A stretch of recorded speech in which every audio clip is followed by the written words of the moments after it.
The morning sun painted the Pacific waters in shades of gold and turquoise as Marcus adjusted his underwater camera equipment. 3 years of isolation on this research station had taught him to appreciate the small moments of beauty that surrounded his work. The coral reef below teemed with life, each species a testament to the ocean's resilience and mystery. A thunderous crack split the dawn silence. Marcus looked up from his diving gear to see a streak of silver fire cutting across the sky. Whatever it was moved with impossible speed, leaving a trail of sparks that rained into the distant waves. The object struck the water with a tremendous splash, sending waves rippling toward his small island station. His scientific mind immediately began cataloging possibilities. Meteor? Satellite debris? Military aircraft? None seemed quite right. The trajectory had been too controlled, too purposeful. Marcus grabbed his binoculars and scanned the horizon where the object had disappeared beneath the surface. Bubbles. Lots of them. Without hesitation, Marcus pulled on his diving gear. Years of marine research had honed his instincts, and something about this situation demanded immediate investigation. He fired up his small research boat and headed toward the crash site, his heart pounding with a mixture of excitement and concern.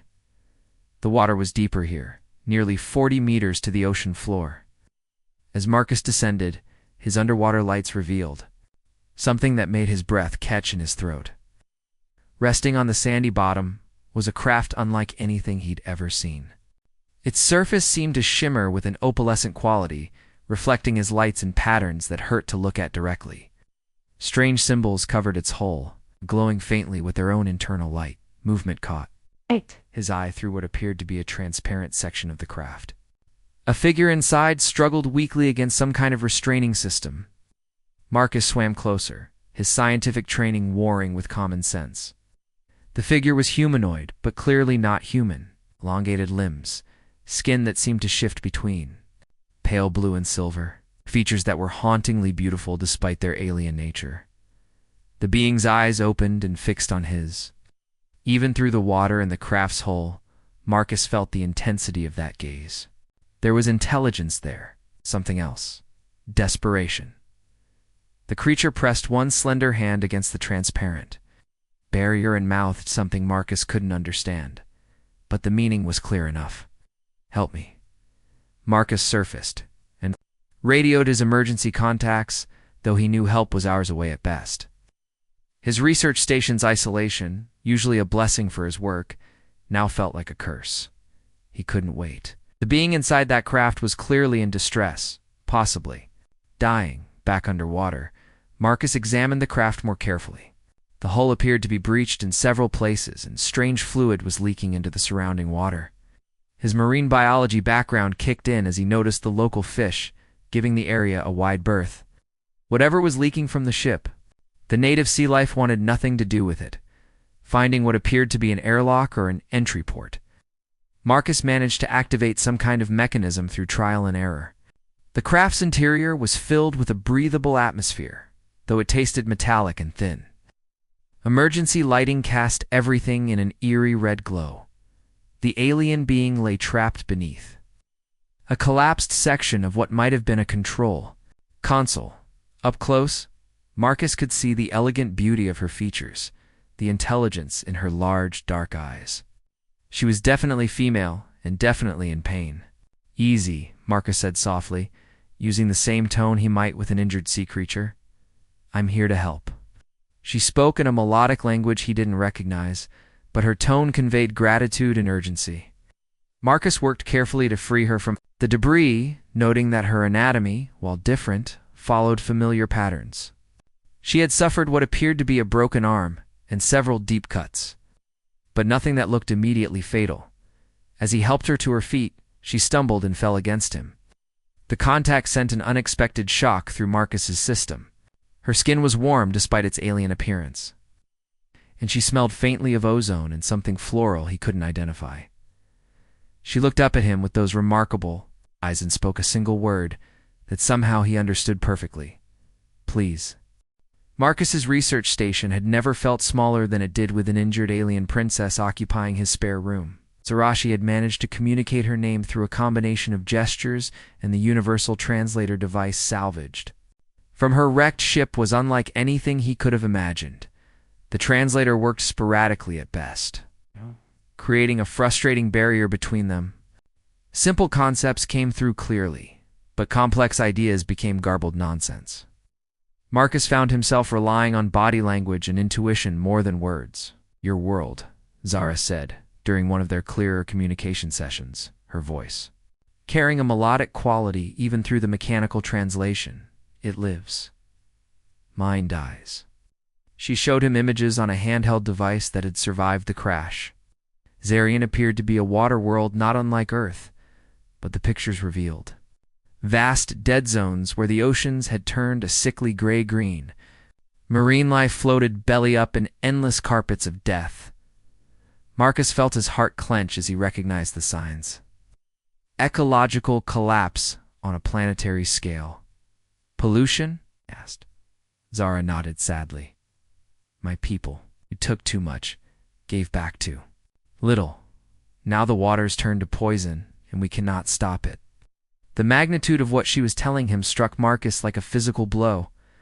An entire world dying, and she had somehow ended up on his tiny research station. "Why are you here? On Earth?" Her expression became guarded, and the translator seemed to struggle with her response. Something about duty, about sacrifice, about a union that would save her people. Marcus caught fragments about powerful families and political arrangements. But the full meaning eluded him. What came through clearly was her pain, whatever had driven her to flee across space to crash land. In Earth's oceans, it had cost her dearly. As the days passed, Marcus found himself drawn to her in ways he hadn't expected. When she was in pain, he felt it too. When she smiled, a rare occurrence, it lit up his small world like sunrise. He began teaching her English, and she taught him words in her language. The intimacy of shared learning created a bond between them that transcended species. One evening, as they sat watching the sunset from his station's small deck, Zara moved closer to him on the bench. The warmth of her presence sent electricity through Marcus's nervous system. "Your star is beautiful," she said in careful English. "Different from ours." "What's your star like?" Marcus asked. "Older, tired, like my world." She looked at him with those remarkable eyes. "You study life in water? Could you? Could you help dying oceans live again?" Question hit Marcus with unexpected force. His research focused on coral reef restoration and marine ecosystem recovery. Could those principles apply to an alien world? The scientist in him was fascinated by the challenge. The man in him was moved by her desperate hope. "I don't know," he said honestly, "but I would try." Zara's hand found his, her cool fingers intertwining with his warm ones. The gesture sent a shiver through both of them. "You would leave your world for mine?" The question hung in the air between them, loaded with implications neither dared voice. Marcus looked at their joined hands, marveling at how natural it felt, despite their obvious differences. "Zara, what aren't you telling me? What were you running from when your ship crashed?" Her grip on his hand tightened, and for a moment Marcus thought she wouldn't answer.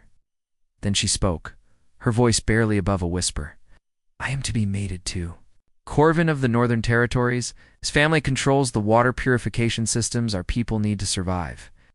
The Union would secure resources for my people, but Corvin," she shuddered, "he is cruel.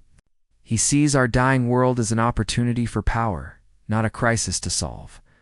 Understanding dawned on Marcus like a cold wave. She was a princess fleeing an arranged marriage, and somehow she had found him. The romantic in him wanted to sweep her away from all of it. The scientist in him wondered if there might be another solution entirely. "How long before they come looking for you?" he asked. "Soon," she whispered. "Very soon." Part 3. Growing connection. The third week brought changes that neither Marcus nor Zara had anticipated. Her injuries had healed with remarkable speed, revealing the true grace and beauty of her alien form. She moved like water given shape, fluid and mesmerizing in ways that made Marcus forget to breathe. Their communication had improved dramatically, as Zara's grasp of English strengthened and the translator device underwent repairs. But it was there. Nonverbal communication that truly flourished. A glance across the research station's main room could convey volumes. A casual touch while working together sent currents of awareness through both of them. Marcus had set up a temporary laboratory where they could analyze water samples from both worlds. The differences were startling, but so were the similarities. Zirian's dying oceans showed patterns Marcus recognized from Earth's own environmental crisis points. Magnified and accelerated by what appeared to be industrial pollution on an unimaginable scale. Your people never developed environmental protection protocols, Marcus observed as they studied the data. We thought our world was endless, Zara replied, her voice heavy with regret. By the time we realized our mistake, the damage was too far advanced for our current technology to reverse. Marcus leaned back in his chair, mind racing with possibilities. But Earth went through similar crisis points. We developed solutions, some successful, some not. The principles might transfer. Zara moved to stand behind his chair, her hands coming to rest gently on his shoulders as she studied the screen. The contact sent warmth spreading through Marcus's body, and he could feel the subtle tension in her touch. "You really believe you could help?" she asked, her breath warm against his ear. Marcus turned in his chair to face her, suddenly very aware of how close she was. Her unusual beauty struck him anew, the elegant curve of her neck, the way her skin seemed to shimmer with its own internal light, the intelligence and vulnerability in her dark eyes. "I believe we could help," he said softly. "Together." Something shifted in her expression, and she moved even closer. "Marcus, I must tell you something. On my world, when two beings share deep connection, there are ... customs." Her hand moved to rest against his chest over his heart. Even through his shirt, her touch seemed to burn. "What kind of customs?" Marcus asked, his voice rougher than he intended. Instead of answering with words, Zara leaned down and pressed her forehead against his. The gesture was intimate and alien at the same time, and Marcus felt something shift between them, as if invisible barriers were dissolving.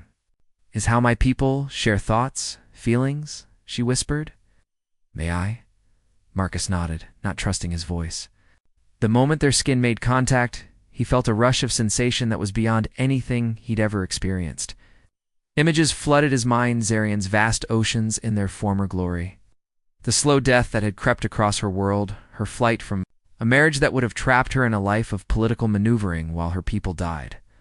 But more than that, he felt her emotions. The loneliness of royalty, the burden of responsibility, and underneath it all, growing warmth when she thought of him. When the connection ended, you remained close, both breathing hard from the intensity of what they'd shared. "I felt your world," Marcus whispered. "It's beautiful. It doesn't have to die." Tears sparkled in Zara's eyes, "and I felt your heart. You truly care about saving my people, not just winning me." The distinction seemed important to her, and Marcus understood. Why? How many suitors had she known who wanted her crown more than her heart? "I care about you," he said simply. "All of you. Your mind, your world, your people's future." Zara's response was to kiss him, and Marcus discovered that some forms of communication truly were universal. Her lips were softer than he'd expected, and she tasted faintly of the exotic fruit she'd been eating from his supplies. The kiss started gentle and grew more passionate as weeks of growing attraction finally found expression. When they finally broke apart, both were trembling. "This cannot be," Zara whispered, but she didn't move away from him. "Why not?" Marcus challenged.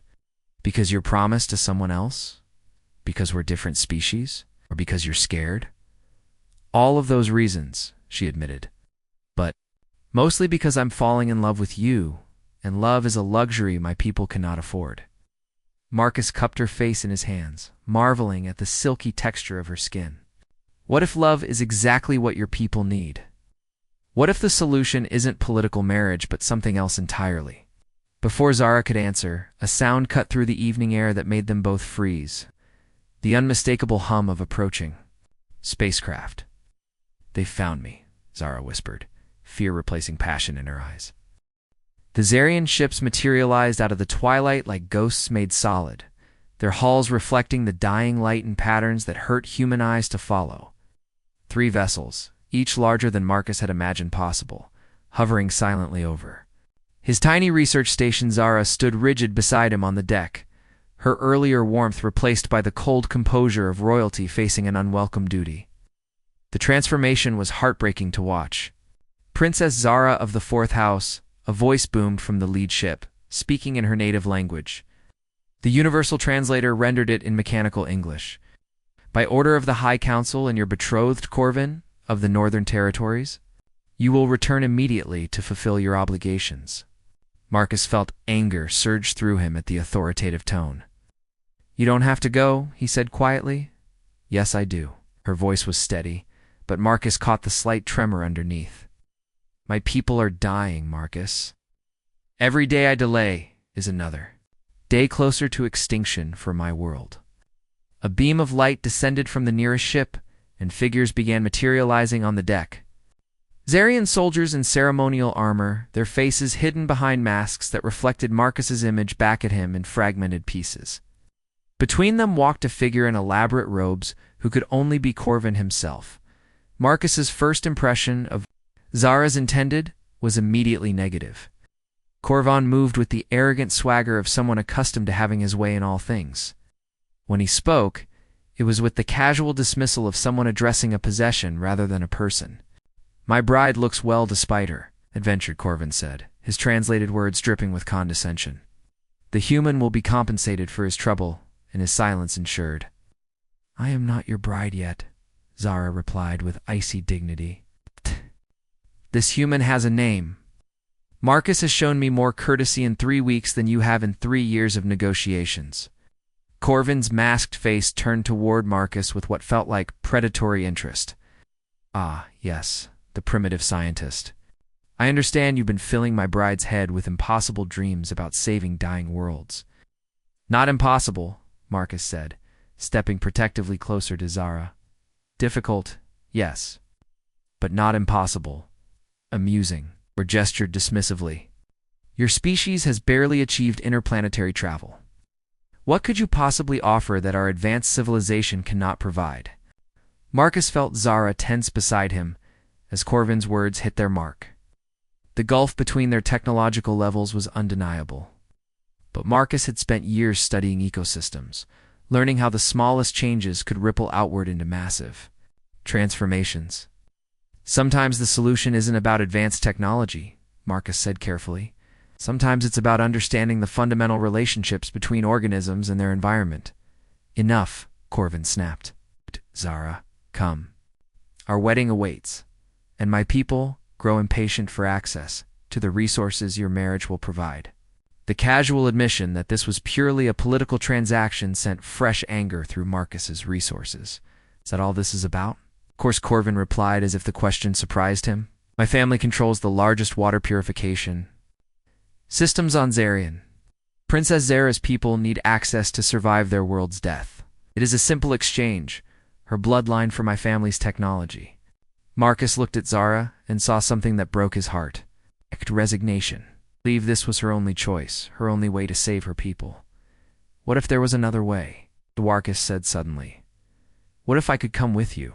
Help develop new solutions that don't require political marriages. Corvin's laugh was harsh through the translator. You would leave your primitive world for ours, and what could you possibly contribute that our scientists cannot? A different perspective, Marcus said, his scientific mind racing ahead of his mouth. Earth has faced similar ecological crises. We've developed restoration techniques that might apply to Zarian's situation. And unlike your current solution, it wouldn't require anyone to sacrifice their freedom. The words hung in the air, like a challenge. Marcus could feel the soldiers' attention focusing on him, could sense Corvin's growing irritation, but it was Zara's reaction that mattered most. Hope flickered in her eyes for the first time since the ships had arrived. Marcus, she whispered, you would truly leave Earth? Leave everything you know? Marcus looked around at his research station, at the life he'd built in isolation, studying the ocean's mysteries. Then he looked at Zaru, brilliant, beautiful, desperate Zara, who had crashed into his world and turned it upside down. "I'd leave everything," he said simply. "For you, for your people, for the chance to save a dying world." Corvin's mask turned towards Zara with sharp attention. "Bride, surely you do not consider this primitive's offer seriously. My family's resources are guaranteed. His promises are nothing but words." "His promises," Zara said quietly, "come without the price of my soul." The silence that followed was heavy with implications. Marcus could feel the moment balancing on a knife's edge, could sense that the next words spoken would determine not just Zara's fate, potentially the future of two worlds. Zara stepped forward, her royal bearing returning as she addressed the soldiers and their commander. "I claim the right of alternative solution. Before binding my house to another through marriage, I demand the opportunity to present an alternative path to salvation." The soldiers stirred uneasily. Clearly, this was not what they'd expected. "The right of alternative solution has not been invoked in over a century," one of the soldiers said. "Because it has not been needed in over a century," Zara replied coolly. "Do you deny my royal prerogative?" Marcus held his breath as the standoff continued. Finally, Corvin spoke, his voice tight with barely controlled anger. "Very well. You have 7 days to present your alternative. But when it fails, and it will fail, you will fulfill your obligations without further delay." As the soldiers began to retreat toward their transport beam, Corvin paused beside Marcus. "Enjoy your week with her, human. It'll be your last." The journey to Zarian passed in a blur of impossible sights and growing anticipation. Marcus found himself aboard a ship that defied every law of physics he thought he understood, traveling between stars at speeds that should have been impossible.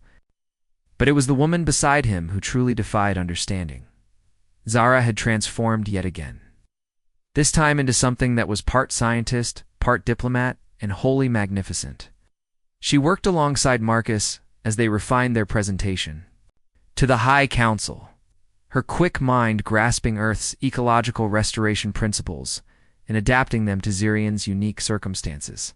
The key insight, Marcus explained, as they prepared their final arguments, is that ecological systems are interconnected. You can't just purify the water, you have to restore the entire marine ecosystem that keeps water clean naturally.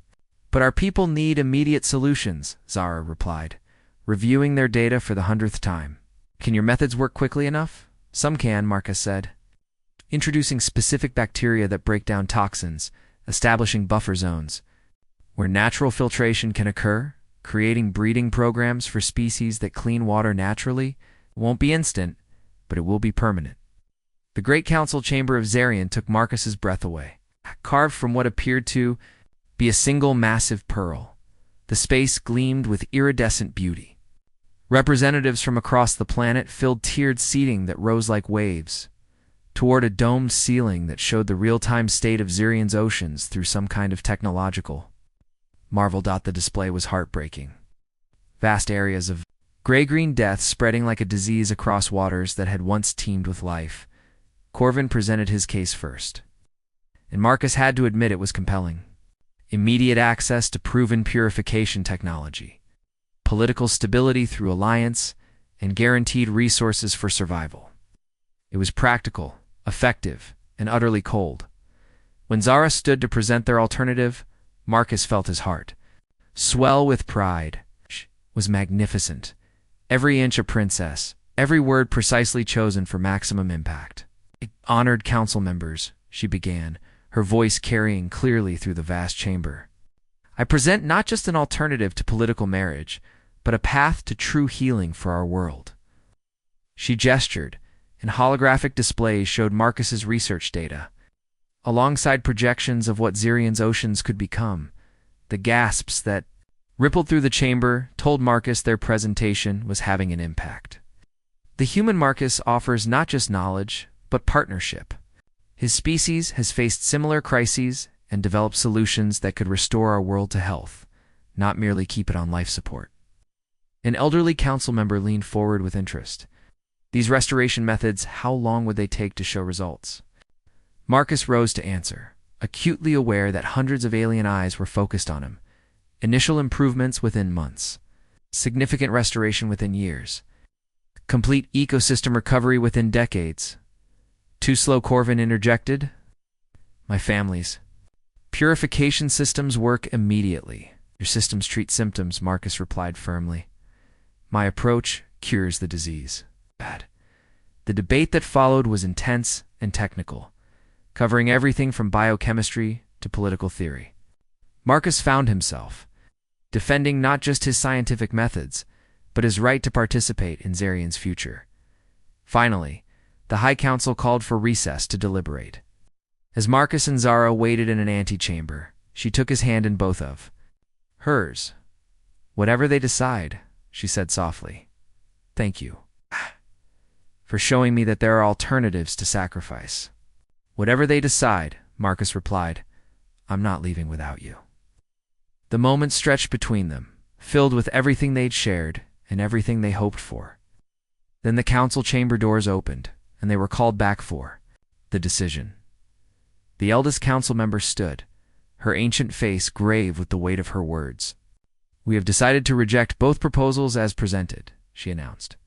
Marcus felt his heart sink until she continued. Instead, we choose a third path. Princess Zara will work with the human Marcus to implement his restoration methods. If significant, progress is shown within 1 year, the marriage contract with House Corvin will be dissolved. If not, she paused meaningfully, the princess will fulfill her obligations. It wasn't perfect, but it was a chance. Marcus looked at Zara and saw determination blazing in her eyes. We accept, they said in unison. Later, as they stood together on a balcony overlooking Zarian's twilight ocean, Marcus marveled at how much his life had changed in a few short weeks. 1 year, Zara said, leaning into his warmth. Can we really save my world in 1 year? Marcus wrapped his arms around her, feeling the rightness of it in every cell of his body. We can try. And if we succeed, I choose love over duty, Zara whispered. I choose you over obligation. Choose hope over despair. As Zarian's twin moons rose over waters that would either heal or die, depending on their efforts, Marcus kissed the alien princess who had crashed into his life and changed everything. Tomorrow would bring challenges that could break them. Tonight, under strange stars, love had won its first victory. The never-ending story of their adventure was just beginning. The end.